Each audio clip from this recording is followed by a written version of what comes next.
So we're doing things a little bit different today. I do not have an outline for this episode at all, just an idea. So we're going to see how this goes because I feel like sometimes when I do outlines, it's harder for me to be as authentic. I don't know how to explain. I feel like it lands differently. But also, today's episode is just a little bit more personal and I don't really know where I want to go with it. So also for that reason. On today's episode, we're going to be kind of just reflecting on the last year of my life. My birthday is on Monday, the 18th. It's currently the 14th right now. So I've just been really reflecting a lot on this last year. It's been so much change in my life. And yeah, I didn't want to feel confined to talk about anything specific when doing this because this is kind of to help me process too. It's been a really amazing year and I'm so excited for this next year of my life. I'm turning 27, which at first sounded so scary to me. I don't know why 27 just sounded so different from 26. I don't know. I feel like you're like beginning 20s. Like after you turn 21, it's like 22, 23, 24, whatever, like all the same thing, 25. You're still young 20s. But 26 kind of still felt like your mid 20s. 27 to me just sounds like, oh, you're like in your older 20s, which doesn't matter, but just like something that I think about. I don't know. I'm just like, wow, like I'm like getting older. Like this is crazy. Like I've lived so much life and I'm so grateful for it. And just, yeah, processing it all and so much beauty. So the 26th year of my life, I think about where I was a year ago in May. I had just started at Bodywell in February, so we were 3 months in, and what a journey that has been. And I'm so grateful for this opportunity that I've had. If you haven't tuned in before, I am a medical esthetician, and Bodywell is just this beautiful longevity, anti-aging wellness space that we've created in Miami Beach, and we're just really proud of it, and I'm so grateful to be a part of it. So it's just so cool that it was just such the beginning stages. We're still building out the facial department, do the facials, lashes, and brows there. So yeah, just like such an exciting time for me. And then I had also just started my yoga teacher training program in March. So I think I was preparing to do the final around this time because I think the final would have been like next week this time last year. I think I took my final on the 23rd. So it was crunch time. And that was such an intense and beautiful experience. There was so much growth around that time. I did it with my best friend, Sydney. So we were spending so much time together. She was over my, like living at my house every weekend for like 2 months. And I met so many beautiful people that I'm so grateful to know now and call a friend now. And that really, I don't know, helped my sense of community and family in my adult life, I guess. Like I have so much love for the people and relationships I made during that time and a couple opportunities that landed through it as well, which is so amazing to think about. So yeah, that was intense. Around this time last year, it was also kind of heavy because, well, since I had started a new job, I remember being pretty stressed around that time, just financially, because there was like a couple week period where I did not have a job at all. And Bodywell had just began. I was their first employee. I ended up being with them on the first day that they were even open. It was such a crazy alignment and just so many beautiful signs from God that I was where I was meant to be. Yeah, so much beauty, but so much contrast to it too, and so much hard work around that time. We were also dealing with a family member that had cancer that ended up passing away the 23rd last year. So I remember that being very heavy around this time. So it was just a really, really intense time this time last year of so much beauty, but so much depth and life processing experiences, new experiences. Yeah, just like so much life in general. It was really intense. Yeah, I'm really grateful for it. And since around that time, I've started doing yoga and sound healing, teaching sound healing, really realizing how much I love doing that. Started teaching and then stopped teaching. I kind of realized that what I like out of yoga is the relaxation meditative part of it, and which is why I really like sound and which is why I did my yin. So maybe in the future I'll be open to doing yin yoga. But now I signed up for my Pilates, so I'm really excited about that. But it's so grateful that I started with yoga because I feel like yoga is very foundational and it considers the lifestyle, because a lot of people don't know, but there's actually 7 limbs of yoga, and movement, which is asana, is only one of them. So there's 6 others. Another one of them is pranayama, which is breath work. There's so much part of it that's, spiritual, and it was just very beautiful in general. And I think I'm glad that I started there. I also am very glad that I started there because I think yoga really helped me understand my body posture. My chiropractor told me at the ripe age of 20, I think I was 25, that I was too young for my back to look like that. My back was literally deteriorating. The discs in between my spinal bones were really wearing down. So my posture was awful, awful, awful. And this year I'm really understanding like how I'm actually supposed to like stand in alignment. I feel like I would just be around my house, like washing the dishes, like with my body curved for no reason, or like, I don't know, I just would always have my spine out of alignment literally for no reason. Like I was just making everything harder for myself.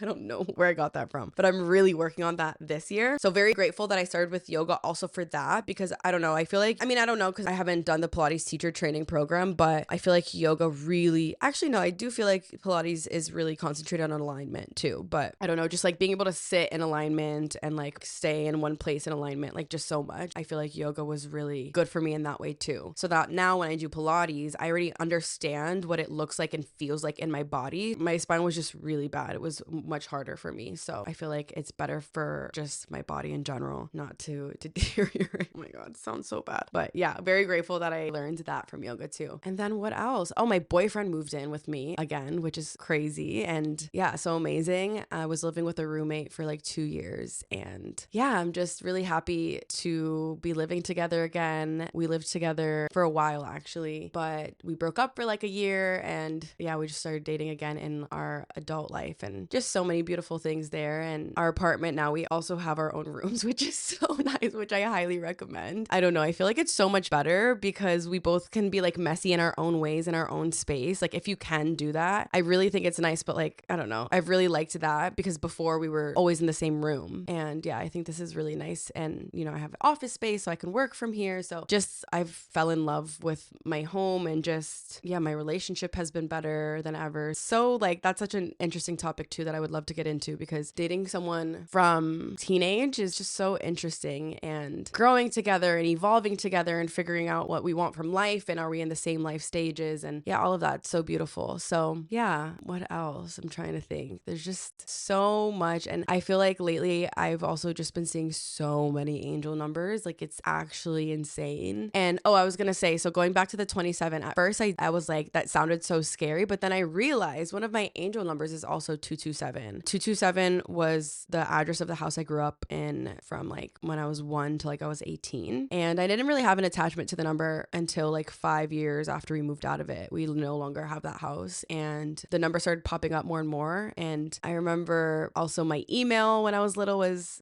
my email when I was little was superstars 227.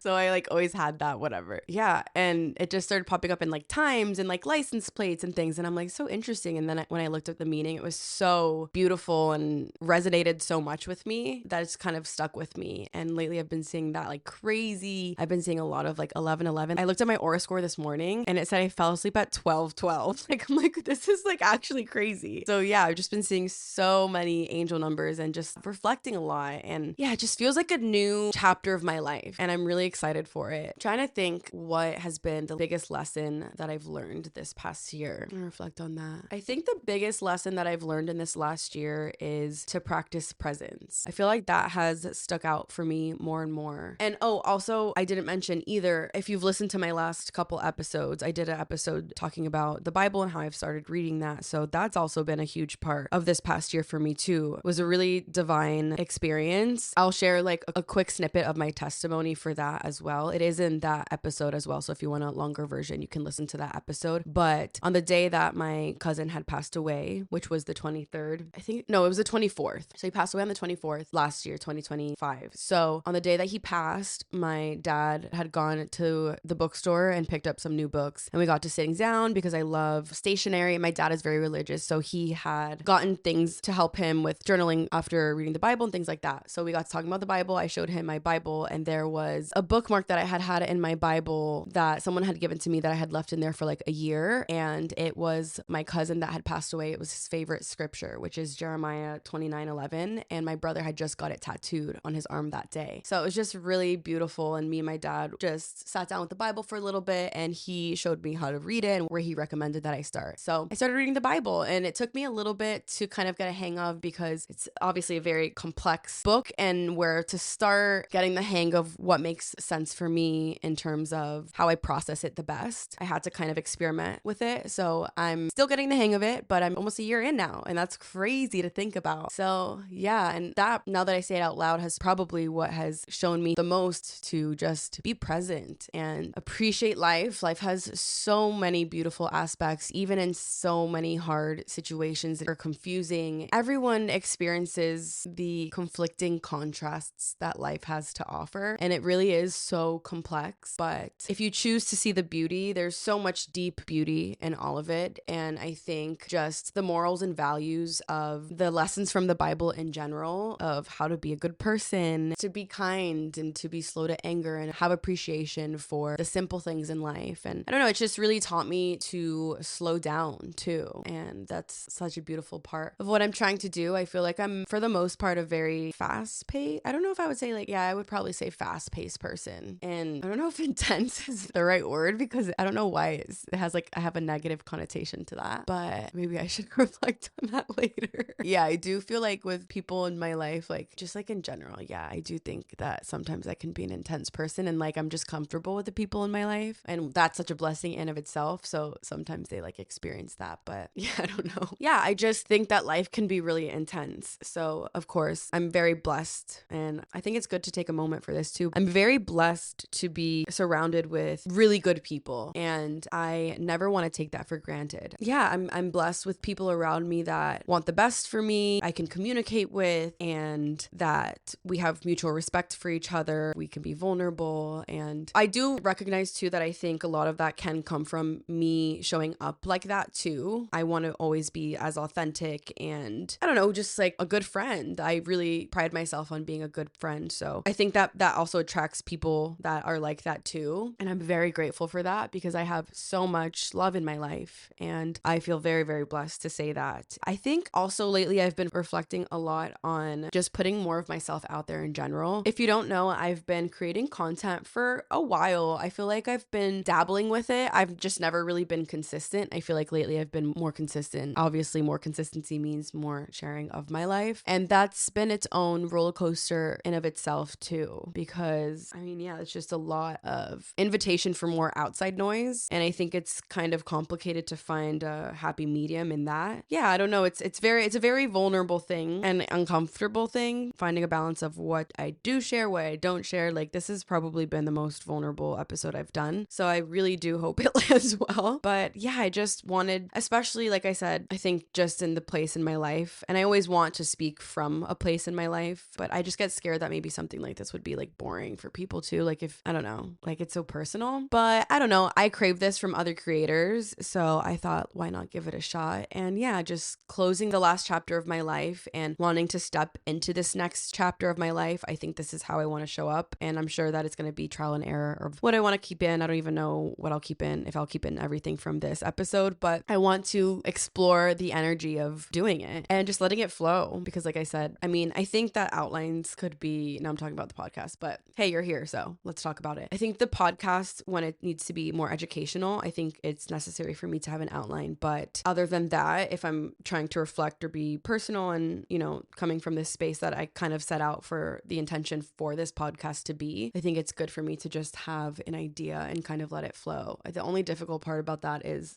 obviously I need it to be long enough. So I do need to let myself flow. So it's like, you know, reflecting on what do I need to take anything out, but we'll see. I need to listen back to this, but it definitely is a little bit scary. Let me see what time we're at so I can see if it's long enough. Okay. I need like another 10 minutes of talking. So, hey guys.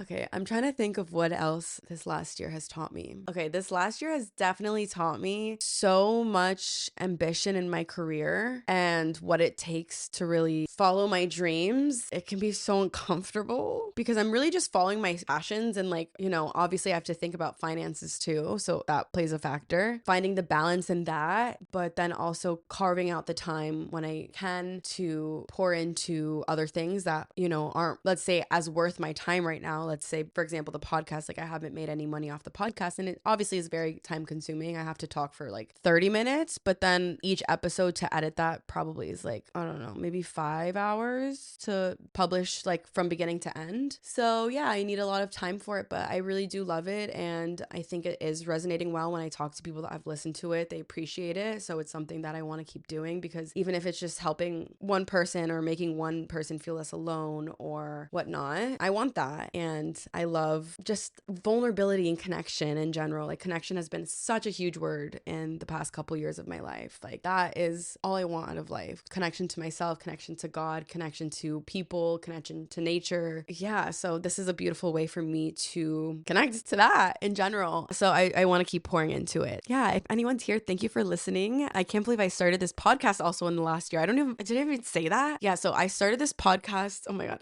in like November, December of last year, 2025. So it's been 6 months now, which is also crazy. And I haven't missed a week. So what I did was I pre-batched a month's worth of recordings and finalized things that just needed to literally be uploaded and put a description. So I set myself up for success, because a lot of podcasts, it's hard to build that consistency. So after like the third episode, a lot of people lose motivation. So I batched the 4, and that way it would also be a little bit easier to kind of get used to and find my flow. Like, if you have been listening, you know that I've been wanting to do video, which I also have not done yet. The first episode I started to, and mid recording, I realized, oh my God, my camera died. So that went to trash. I just haven't gotten around to it because, like I said, I'm trying to see how it fits into my life. But yeah, started November. I think I launched actually on Issa's birthday. So February 4th. It's been live for 4 months now, which is so cool. I think I'm on like episode 18, which, wait, is it? Oh my God, that's another angel number. Oh my God, my birthday's the 18th. That's why I say this. Oh my God, that's so crazy. We've been live 4 months. Grateful to be here. I will say I love it and so happy to have it. Like, this is such a blessing that, you know, I figured out how to do it, and I have the time to do it and all of that. I do think I've been lacking in promo for the podcast, which is not hard. I just need to carve out the time for it to just do one shoot that will last me a while. Like, okay, the whole idea for the podcast also was, so like I said, I've been doing social media like 7 years, but not consistent at all. But I've always liked doing it. And when I was in college, I was doing Monet, which was selling hair, like Mary Kay kind of vibe, but for hair. And so that really got me comfortable in front of the camera. But yeah, I've just always struggled with consistency because it's never been a full-time gig. Now I have a little bit more flexibility where I can pour a little bit more time into it. And so the whole idea with the podcast is, oh, I'll record every episode. That way I have content to be consistent on my socials. And I haven't recorded any. So we'll get around to it. That's definitely on my to-do list for this next chapter. I would definitely like to figure that out and all of the logistics of that. But I also had to play around a while to see what worked for editing, because at first I was using iMovie, and if you know, you just know, I couldn't. It would take me probably double that time, 10 or 11 hours. So it was just not realistic. So now I'm using Final Cut Pro, and that has helped so much. And yeah, this last year I've also been really consistent, which I'm so proud of myself for. I feel like I've posted more than ever on all of my platforms, really, besides maybe YouTube. But I think these podcasts go on YouTube too, so that's great. But yeah, I just need to do the video, because obviously video adds so much help. And anyways, I went on a tangent for that. I've just been so consistent in the last year of my life, and I'm really proud of myself for that. Anyways, I feel like that's the most of the reflection for this last year. Now let's switch it up to what I'm looking forward to in this next chapter. This next chapter is going to begin with, let's think. I feel like the first thing that comes to mind and what I'm most excited for this next chapter is just me and my partner. I feel like we're at a really good place, and I don't know, there's so much exciting things to look forward to in life that I need to do a whole other episode on relationships in general. I'm really excited for that, for everything with my partner, and just traveling more and getting to live more life together. And then from there, I think this Pilates teacher training program, like, I really do love doing events. I also started doing more stuff in that aspect this last year. Like, I had never really done events, and I did an event speaking on nutrition. I did a yoga event. I did a sound event. So I've dabbled more in that and really getting comfortable in that space and exploring that avenue. So I'm really excited to do Pilates, because I would love teaching Pilates more for events. I feel like it just matches the high energy more. That's in July. It starts in July, I believe. Yeah, I think that's going to offer a lot for me. And then doing the video for the podcast and just rolling out more content, hopefully having someone to hire a little bit to help me with some content. Because it really is like a lot of work, especially because it's like I have so much other things that I want to pour into. Like, I can't fully pour into this. So I think it would be really wise of me to have someone to help me. Oh, and this last year too, I found out that I had PMDD, which is a hormonal disorder that really affects your mental health. And I didn't know that I had it. So that also taught me a lot too. I feel like I've never been more understanding of my body and knowing what it needs, and like just being able to be intuitive. And so that's been a huge blessing. So it's been like a year since I got it, which yeah, I've made so much improvement in that area. And I'm also so proud of myself for that. I'm able to be very intuitive. I understand my body more, and I'm just like feeling proud to be a woman. I feel like when you're out of alignment with your hormones, you like almost shame yourself and why is it so complicated? But like these were the cards that you were dealt, and it's such a beautiful thing to be a woman, and our bodies can literally make humans. I was talking to an old friend yesterday and she was saying that analogy, like she's like, I just can't believe there's like a human in my body and like I'm growing it, like I'm already a mother because my baby's literally in my womb. Like it's just such a blessing. Like how cool is that? I want to be more in awe of my body and appreciating it and trying to understand it, even though it can be complicated sometimes. So I feel really good about that, about like womanhood. I don't really think I've processed that. When I can be more alignment with myself, I can also show up better for people around me and just all the aspects in my life. Not only that, but also I feel like so much of what the different aspects of my career right now, they're also centered in wellness, that when I can show up the best for myself, I lead by example, you know, just continue to learn. I have so many interests. Like I want to continue to learn about the chakras, and I want to continue to read the Bible. And I just started reading the Alcoholics Anonymous book. I've always been really interested in sobriety, and just the whole program I think is really beautiful, and just also the morals and values of all of that. So I recently started it. I just finished like the intro and like the beginning parts of it, and now I'm just reached chapter 1, which is called Bill's Story, and it's very intense and beautiful. And yeah, so making my way through that, and I think that will be really great for me. Someone inspired me when I was doing yin yoga training. One day I was talking to a friend, and she has been sober for a while. We were just talking about really life. It was a beautiful conversation, and she said to me that if everybody in the world read the Bible and the AA book and the principles and morals from both of them, that the world would be such a better place. And how can you not after you hear that? So I am starting to read that one too, which I'm really excited for. And I also want to make my way through all my nutrition. Oh my God, so many books. I need to make more time to read. Whenever I start thinking about this, it really stresses me out. That's something that I really need to get to. I need to get to actually carving out time in my calendar. Anyways, okay, we're done here. I'm going to leave it with that. If you read the Bible and the AA book, because I think that's so beautiful. Thank you guys so much for listening today. I hope that this episode lands well. If you are a friend of mine and you stay till the end, I love you so much. And can you please text me and let me know what you think about this episode? Thank you so much. This is Barefaced and Becoming. I post these episodes every Friday morning. So I hope to talk to you again. If you want to connect on social media, my Instagram is Stephanie_Monge. Monge's Monge. My TikTok, I believe, is my first and last name with an extra E at the end. But if you go to my Instagram, all my links are in my bio, so you can find anything there. If you made it to the end, leave a little angel wing on one of my posts. And I love you so much. Thank you so much for being here. I'll talk to you next week. Oh my God, now it'll be 27 the next time we talk. Okay. Love you. Bye.